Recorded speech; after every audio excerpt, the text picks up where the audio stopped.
So I think this will be the last time. I'm kind of on the road because I'm going to be busy in the morrow. And I want to just, whatever, when I think of something, I want to say it right away because when I hold on to it, I won't feel like saying it later.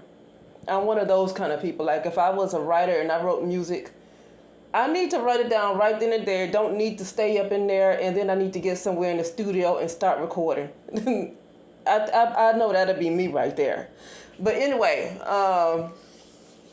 this is going to be a part two of how media helped to perpetuate the incel's behavior. And this would be my experience and just the experience of this, I'm just going to say black community in general. I'm going to just say black. I usually like to say brown. I'm just going to say black because that's what it's called. That don't mean I own being black. Because I don't believe I'm a skin color. I believe I'm much more than I believe in the spirit and the soul. I don't believe in you're a skin color. But anyway, I want to talk about just my experiences and just what we've seen in the media and how media pushes the very negative side of the black community, the very slums of the black community, and they make that popular and they push it on other so-called black people. I'm just saying so-called. I really hate that word, but I'm just going to use it because that's just what a lot of people still use. And they push that on the black community, and if you didn't act the way that it was popularized around the time I was born in the late 70s. I'm Generation X. That type of ignorant, bottom of the barrel mentality was really pushed in the Generation of X. Generation X, that was with that crack, because heroin been going on. But when it came to that crack and then pushing the communities and it came to the doggone, where the doggone the pimps became popular, like Goldie and who else, the Slim, whoever, a popular pimp that came before Goldie did. And then you had all these other pimps up, hoes down. And that was being popularized. I mean, because you had rappers like Ice-T, who's now in their 50s, but rappers like Ice-T, Snoop, and people like that, and they wanted to be like those pimps. They wanted to be like the Goldies and those, what's that, Iceberg Slim? I don't know. Whatever the other first pimp name that came out before Goldie. They wanted to be like those pimps. They aspired to be like those pimps. So that was like, you saw a community that was just going in the dumpster. Okay, not to say that it was perfect to begin with, but you definitely saw a community that was like really, people were de-evolving to a point where they are lower than bugs. Okay, like they're literally lower than bugs. Okay, and to me that was done by design. But I'm gonna tell you how I grew up, and I'm gonna tell you Let me go back to saying how the community used to be. It used to be popular specifically for black men. Black men were scientists, and when they were musicians, they were extremely talented musicians, jazz artists, blues artists, whatever they were extremely talented. They weren't putting together no bull. They were known as extremely talented. Black men, and this is just something, they were given the gift of sound. Not just sound, they were given the gift of influence. They like literally had the gift of influence. It's almost like it was appointed to them by a higher power to have this gift of sound and influence and just over music all together. Now, I don't want to just go as far as say over music because there's a lot of women, but I feel like, especially black American men, this was like giving this gift of influence, and men around the world too. But this is a lot with black American men. But that's also because of the United States. American Hollywood media pushes that too, and they have a bigger push than these other countries. So, but anyway, I want to go back to the 40s and the 50s, and even Frederick Douglass and Booker T. Washington, George Washington Carver. And just look at the doggone 1920s, look at Tulsa, Oklahoma, look at these other thriving, popular black towns that were just thriving, had all kind of businesses or whatever. And but this really look at the personalities of the the black community back then. Women, for the most part, had a lot of class. Like I said, people have their problems, but when you look at any other culture, they got some problems too, huh? Like, especially in that Middle East. I saw this movie a long time ago called The Stoning of, what was her name? The Stoning of Sanaya, something like that. The Stoning. And this woman, I don't know if she had sex, I don't know if she was raped. She was accused of doing something with the guy. And they got together and stoned her. Like, they buried her to her hips and to her waist in dirt and buried her. And everybody got around and threw these rocks at her and killed her. Okay? And so, I don't want to brag on these other communities. Like, they were so much better than, I'm just saying. But I want to get on how... The Stoning of Sanaya M. That's the movie. I will never watch that movie again. That movie that really bothers me. How that lady was stoned like that. And that's a true story that happened to those women. Okay? Anyway, but I want to talk about the changes in the people, in the generations. And how it was popular for black men to be successful. It was popular for black men to be smart. It was popular. It was popular for them to be studious. It was popular for them to put out articles and books. It was just popular. Nowadays, you see a smart black man and you just trying to wonder what the hell going on. But you see, it's like the perpetuation. It's like a perpetuation of scum behavior.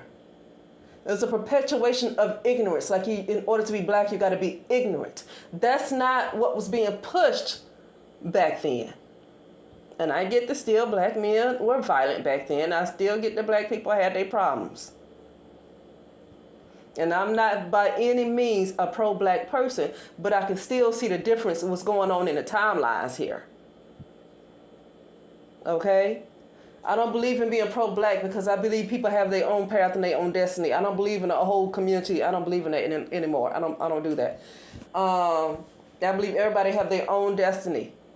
And this particular realm of reality that we're witnessing, that we are perceiving, is a much, much lower hell type of, it's very low.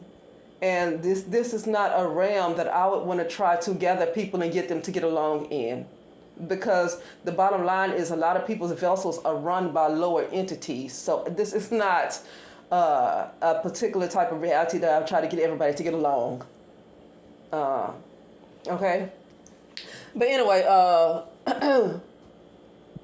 yeah, so it was popular to be a scientist. It was popular to be a Booker T. Washington.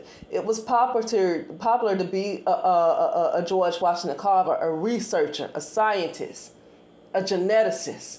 This is like what it was popular, black men, it was popular for them to be those things. Black men would look at the Booker T. Washingtons, they would look at the George Washington Carvers, they would look at all these other black men that had these all other inventions, or all these other black men that that ran all these companies in the 1920s, 1930s. And even you had thuggish black men to strive to be like the Bumpy Johnsons, because guess what? Even though he was a thug, he was still had some class about himself.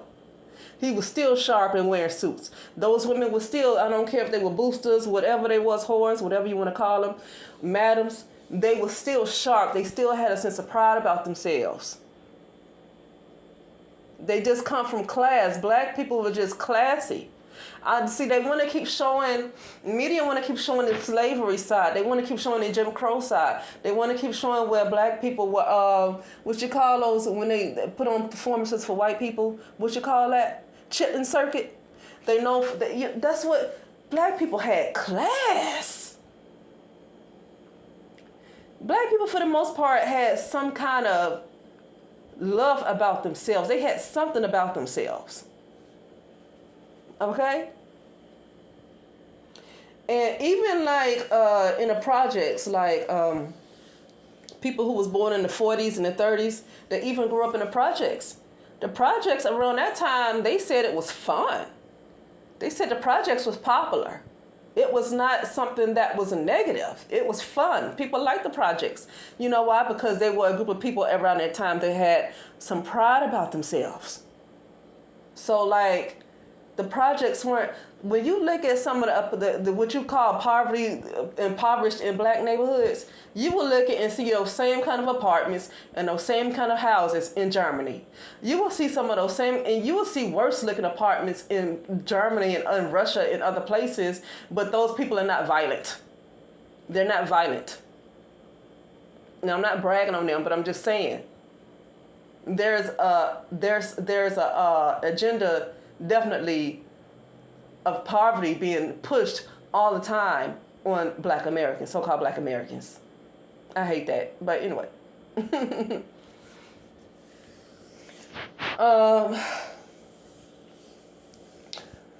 So anyway, or let's say a certain group of Americans. I'm going to say a particular group of Americans. So yeah. And so what happened? What changed? We definitely see crack. We definitely see the pimp culture became popular. We saw that the black exploitation became popular. Okay? And then you get to the rap music, where it supposedly started off as conscious. But still, you know, you get the rap music, and then you get like the gangster music, and you get all this booty shake music. And I'm not saying that I never danced to it, but, you know, I'm just saying, I'm talking about, you know, where everything just went down, down, down, down. Okay? And now I'm going to get to how I grew up. So I grew up in Alabama, Tuskegee, Alabama. And regardless of what parents you came from, regardless if your parents were doctors, if your parents were teachers, you were supposed to have a certain mentality. And that mentality was a mentality of bottom of the barrel crab in a bucket. Don't pronounce words, ignorant, act like you ain't got no money, act like you poor all the time mentality.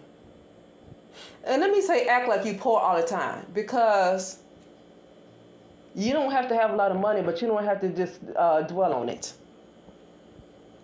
So when I say act like you poor all the time, I'm talking about a particular type of attitude, a mentality that people have, not necessarily just having money in your pocket. Because people might not have a lot of money and act like they're rich, and don't even act like they don't have a lot of money. So I'm talking about a particular mentality, okay?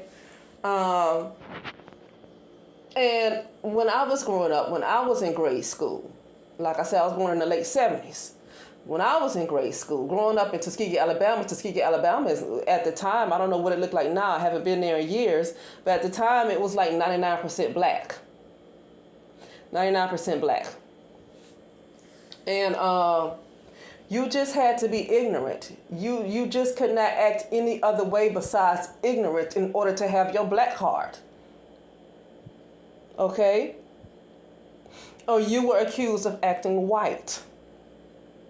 You were accused of thinking that you were all that if you carried yourself like you thought you were pretty. I used to wear dresses a lot. I used to like to clean myself up. I used to like to look good. And it was other people to me that looked better than me, right? But for some reason there was an attack on me. She think, who's she trying to get some boys? Who's she trying to get? And it wasn't ugly girls. It wasn't ugly little ratchet girls that was doing this. It was other women, girls that came from a decent household. Like they had a problem with me. You know? And just had a problem with the way I look. Keeping myself up. It's like you weren't supposed to look cute, be pretty. You weren't supposed to be pretty. I want to talk about this story I heard this other lady tell. It was some years ago when I heard this lady tell this story. And she talked about how, I think it was when she was in school. And it was a girl that she went to school with that used to carry her hair real pretty. She had nice, I don't know, it was long, but she carried her hair pretty. She carried her, so she was kind of prissy. Like a prissy type of girl. And these other type of, I want to say ghetto girls, because this is when she was, she was living in the Midwest. And these other ghetto girls had a problem with this other little, black girl calling herself, she thinks she cute. She thinks she cute. See, that's why you got to separate from certain class of people. You just cannot be mixed in with them. You can't be mixed in with them. You can't be feeling sorry for them and trying to come up with excuses for why they act the way they act. However they act is none of my business. Here, that's the thing. However they act is none of my business. Okay? And it's not my job to try to change them and change their world. It's not. It's for them to do. But see, black people, it's like you got to recognize class. In the upper echelons of black people, they definitely recognize class. They do not intermingle with that type of lower class behavior. They just don't do it.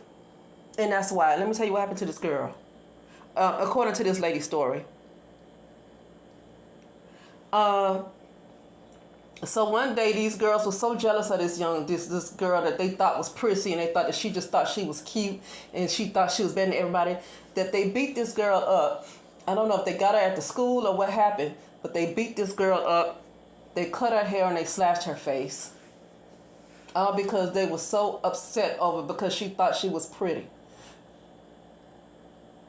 And see, that's what I'm saying. There's an expectation to act like bottom of the barrel gutter. That girl that was prissy, acting like she was so cute and pretty, that would have been popular in the 1920s. That would have been popular in the 1920s. That pretty acting girl, wasn't that Diana Ross? That would have been popular even in the 60s. That would have been popular. That would have been okay for that girl to think she was pretty and cute in the 50s. But then you get to the bottom of the barrel type of culture that really took off to me in Generation X. And you get to this bottom of the barrel where the bottom of the barrel type of culture is being pushed. The bottom of the barrel mentality is being pushed. Then it's dangerous to be walking around thinking you're pretty around those kind of girls, those kind of ladies that don't want you to be pretty. You can't mix with them. And it's like if you don't have that, this is what media pushed. You look at the movies, I've seen Boys in the Hood, Minister Society and all that stuff, but that was what was heavily being pushed, that type of lifestyle. And it made it look like this is the life that all people who shared this same complexion, this is a lifestyle they all had to have, or they can't be black. I had even white folks tell me, "Oh, you didn't live like this."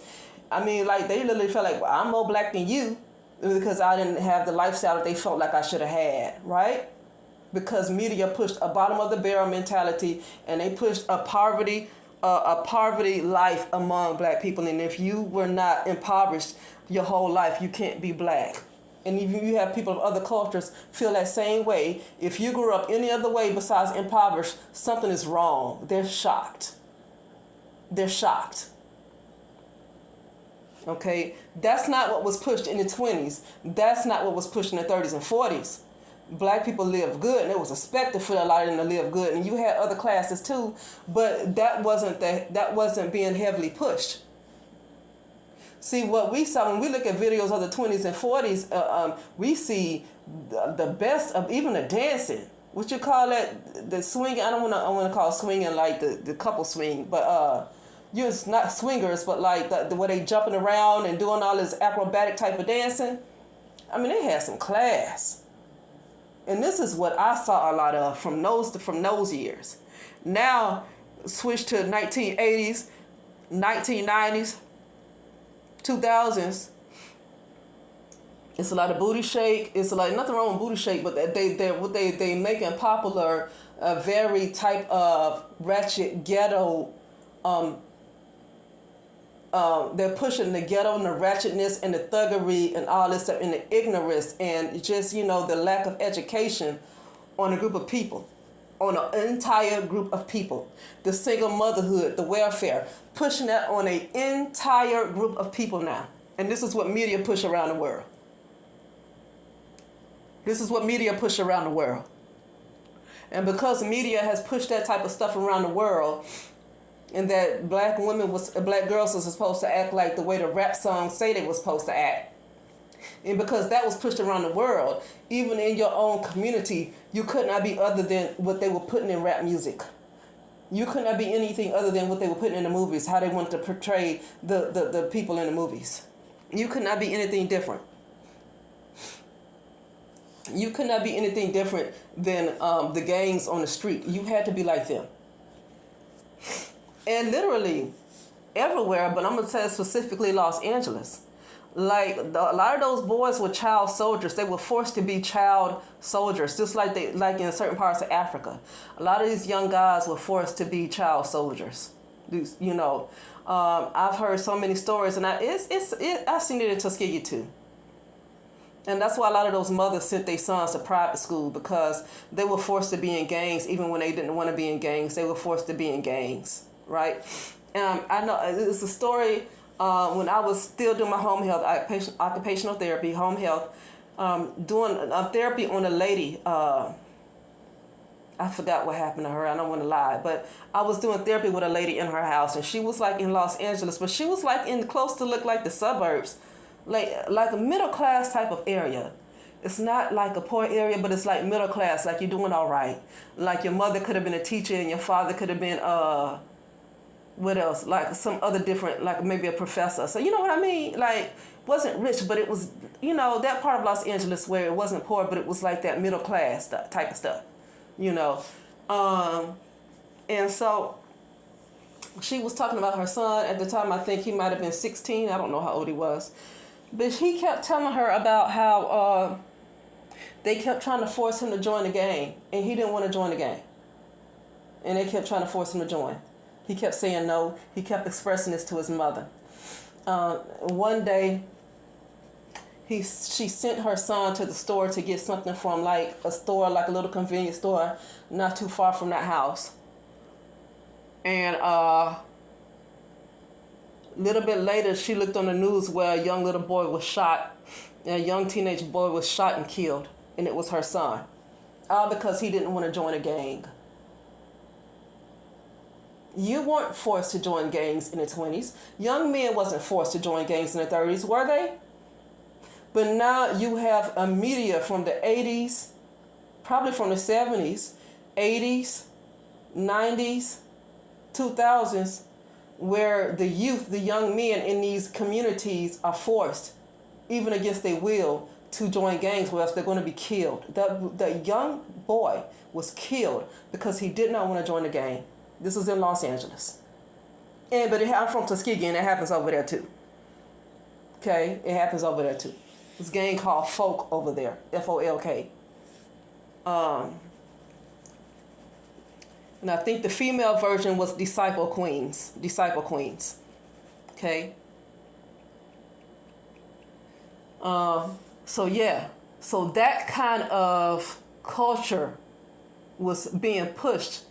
To me, after the Black Power movements was over, it seemed like that very negative side of the culture was something very dark and negative was being pushed among all people. And they pinpointed and focused on that side of the community and basically put that they basically put every single brown person in the United States of America. They wanted to put that, mix everybody into that stereotype, to that one stereotype.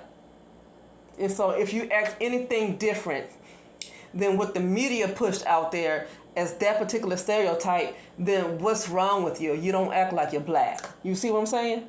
And this is why I always say I ain't black. This is why I always say I'm not black. And did they call themselves black in the 1920s? And did they call themselves black then? Right? Their name the description keeps changing.